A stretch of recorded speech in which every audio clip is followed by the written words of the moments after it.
Good morning, students. How are you? Fine. Thanks, dear children. Welcome to our PS online classes.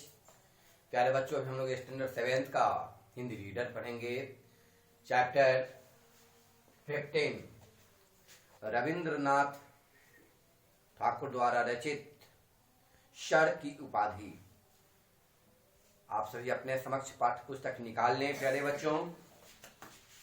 और रविंद्रनाथ ठाकुर जी द्वारा, रविंद्रनाथ टैगोर द्वारा जो रचित sir की उपाधि लौटा दी जो पत्र है उसे हम लोग पढ़ेंगे। ये बात तब की है जब अमृतसर पंजाब के जलियांवाला बाग में भारतीय लोग शांतिपूर्ण ढंग से सभा कर रहे थे। ये बात 13 अप्रैल 1919 की है। इन लोगों पर अंग्रेज अधिकारी जनरल डायर ने अंधाधुंध गोलियां चलवाकर सैकड़ों निर्दोष लोगों की हत्या करवा दी थी। इस हत्याकांड से पूरे देश में आक्रोश की लहर दौड़ गई। कविवर रविंद्रनाथ ठाकुर को इससे बड़ा क्षोभ हुआ, कष्ट हुआ, दुख हुआ और उन्होंने अंग्रेजी सरकार द्वारा दी गई सर की उपाधि लौटा दी।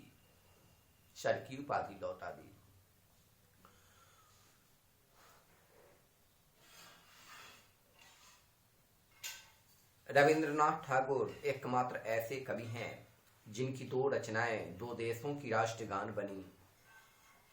पहला भारत का राष्ट्रगान जन गण मन और दूसरा बांग्ला का राष्ट्रगान आमार सोनार बांग्ला उन्होंने रचित किया।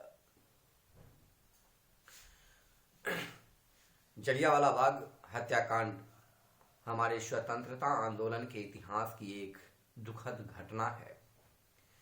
इस हत्याकांड में जो सैकड़ों लोग मारे गए और हजारों घायल हुए, हत्याकांड के बाद पूरे पंजाब में सेना लगा दी गई और जनता के साथ निर्दयतापूर्ण व्यवहार किया गया। कई दिनों तक अंग्रेज सरकार यानी ब्रिटिश सरकार ने इस हत्याकांड की खबर नहीं फैलने दी।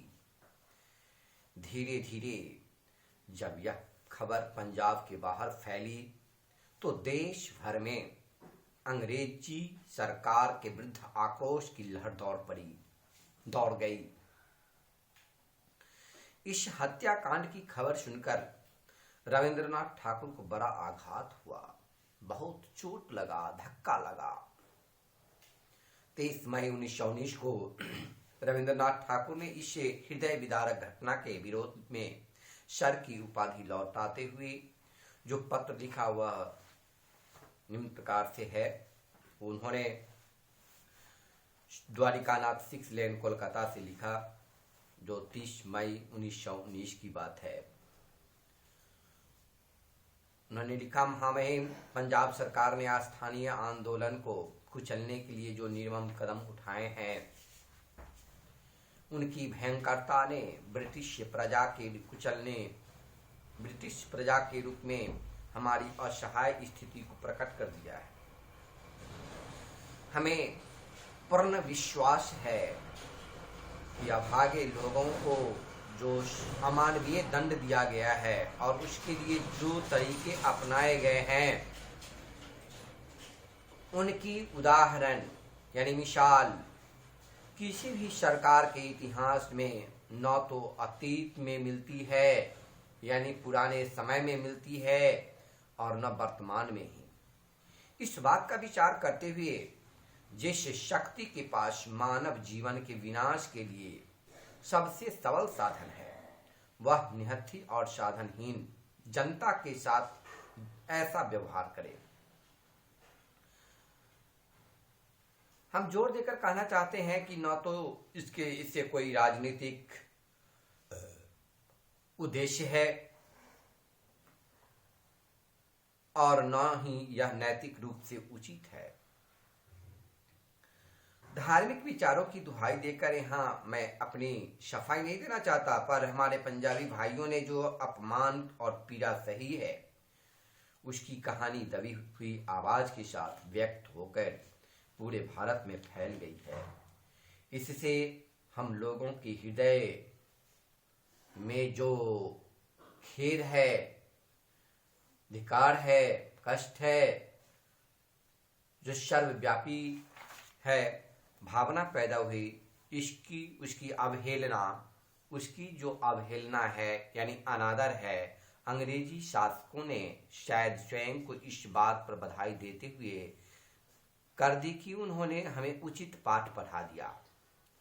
यहाँ के अधिकांश आंग्ल भारतीय अखबारों ने इस निर्ममता की प्रशंसा की है और अखबारों ने हमारे जो दुख का मजाक जो उड़ाया है, हंसी जो उड़ाया है, अधिकारियों की निरंकुशता का विरोध किसी ने नहीं किया है। कराहते ही जो भारतीय जनता की पीड़ा एवं जो उनके विचारों को सही सही व्यक्त नहीं किया गया, जो सरकार न्याय का पालन करके आर्थिक और नैतिक दृष्टि से महान हो सकती थी, उसे कड़े राजनीतिक विरोध ने अंधा बना दिया है। इसलिए भारतीय लोगों की सबक प्रार्थनाएं भी व्यर्थ हो गई है।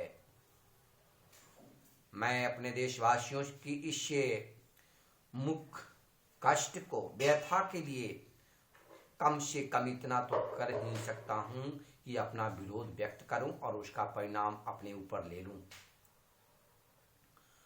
आज अंग्रेजी सम्मान की पदवी हमें अपमानित कर रही है, इसलिए मैं ऐसे सम्मान से मुक्त होकर अपने उन देशवासियों के साथ खड़ा होना चाहता हूं जो मनुष्य के लिए अनुपयुक्त हीनता सहन करने के लिए विवश हुए हैं। इन्हीं कारणों से विवश होकर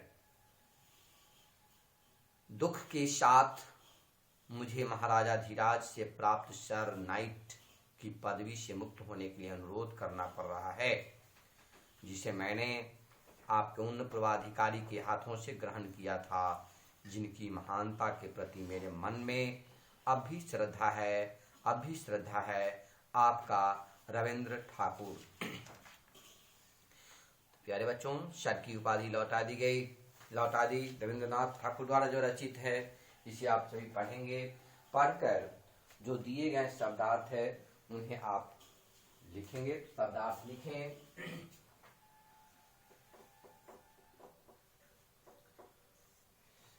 सबसे पहले लिखेंगे कि बर्बरतापूर्ण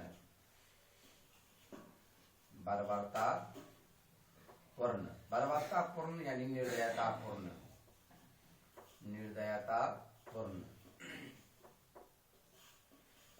आक्रोश हो गया। आक्रोश शब्द का अर्थ होता है गुस्सा होना, बहुत गुस्सा हो गया। आघात पहुंचा, आघात यानी चोट पहुंचा। मिसाल है, मिसाल शब्द का प्रयोग प्यारे बच्चों उदाहरण के लिए किया गया है, उदाहरण है। अतीत है, अतीत शब्द का अर्थ होता है पुराना समय।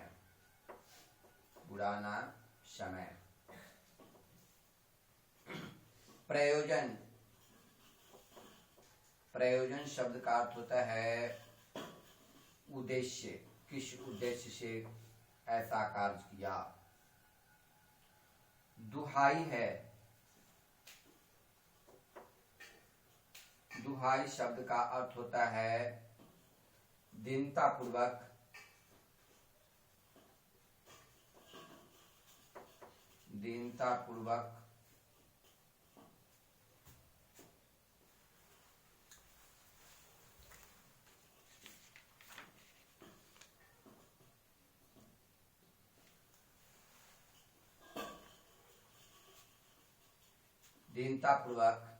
की जाने वाली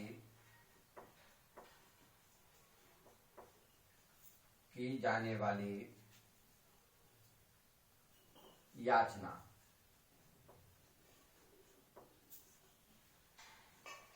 सर्वव्यापी, यत्र तत्र सर्वत्र जो कहते हैं सर्वव्यापी।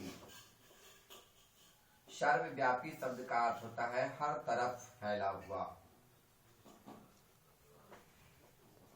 हर तरफ फैला हुआ। सर्वव्यापी, यत्र तत्र सर्वत्र फैला हुआ।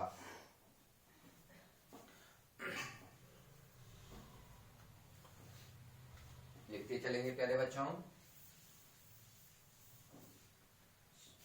उसके बाद देंगे संताप टर गया। संताप, संताप शब्द का प्रयोग हुआ है दुख, दुख टल गया। और बहुत बड़ा परिहास उड़ाया। परिहास, परिहास शब्द का अर्थ होता है हंसी उड़ाना।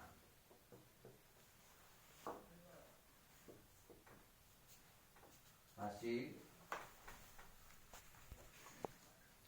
तो परिहास माने होता है हंसी उड़ाना, परिहास कर दिया। ठीक है। अब प्यारे बच्चों हम चलेंगे और प्रश्नोत्तर की ओर।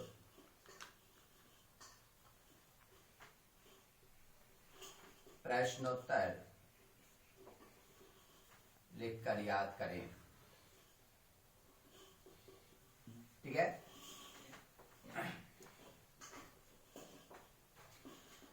पहला क्वेश्चन दे देंगे प्रश्न संख्या 1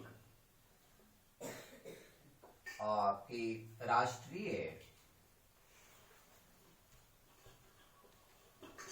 राष्ट्रीय आंदोलन की, राष्ट्रीय आंदोलन की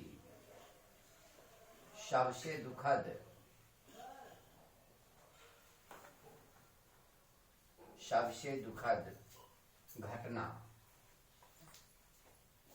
कौन सी है?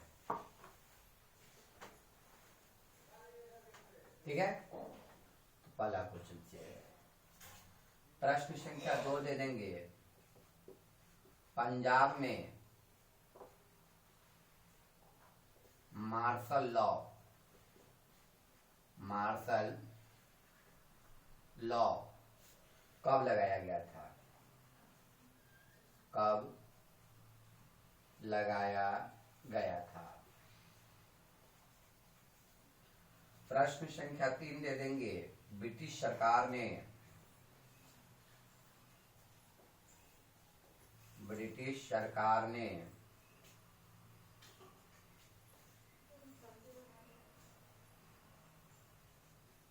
रविंद्रनाथ ठाकुर, रविंद्रनाथ ठाकुर, रविंद्रनाथ ठाकुर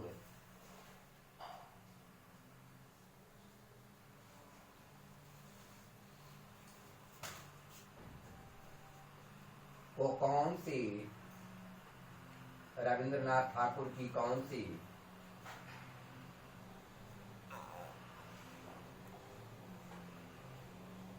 उपाधि से सम्मानित किया था?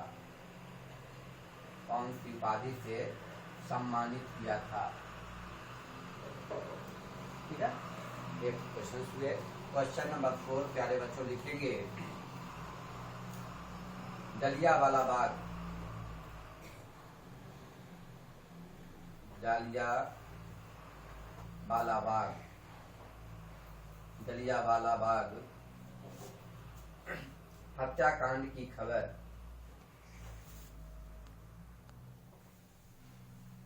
हत्याकांड की खबर फैलने पर देश भर में,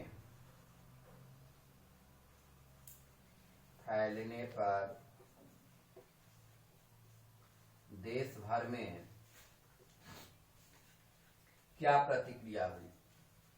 क्या प्रतिक्रिया हुई?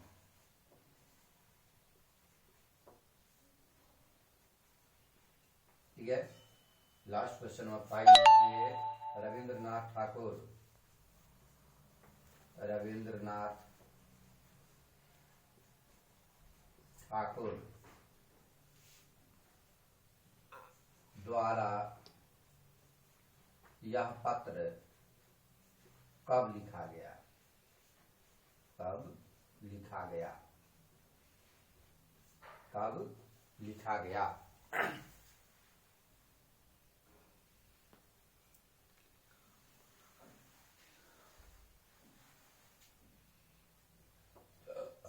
ठीक है। तो प्यारे बच्चों 5 क्वेश्चन हुए, 10 हुए। आप इसे सुंदर तरीके से प्रश्नोत्तर लिखकर आप अपने ग्रुप्स में जब वीडियो जाए तो 7 से 8 के बीच भेजेंगे। थैंक्स प्यारे बच्चों, बाय।